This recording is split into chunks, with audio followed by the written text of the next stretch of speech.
من النادي الاهلي. ادي خالد عبد الفتاح، حسين الشحات، كوره عرضيه خطيره، وادي كهربا.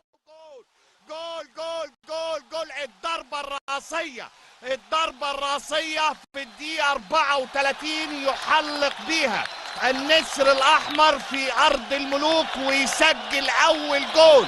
كهربا في تاني لقاء بيسجل تاني اهدافه علشان ترتفع الاعلام الحمراء وترتفع الصيحات معلنة. تانية بيقطع مروان يا ولد عند حسين الشحات، فرصة كبيرة، ودي مرة تانية ما تنساش. جول جول جول جول جول.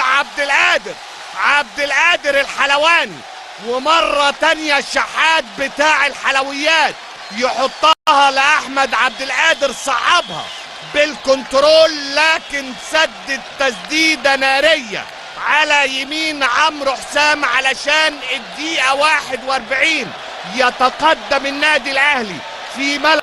الضغط عليه لكن مرة تانية للشحات يا ولد لقفشة، تقدم قفشة وجول جول جول جول جول. بقول لحضراتكم النهارده الشحات مصنع حلويات، 3 تمريرات اسيست المرة دي قفشة في الدقيقة الثالثة بلس 45 يكمل الثلاثية، ثلاثية أهلوية في أرض الملوك على زهرة الجنوب. وآدي عبد المنعم ومحمد مجدي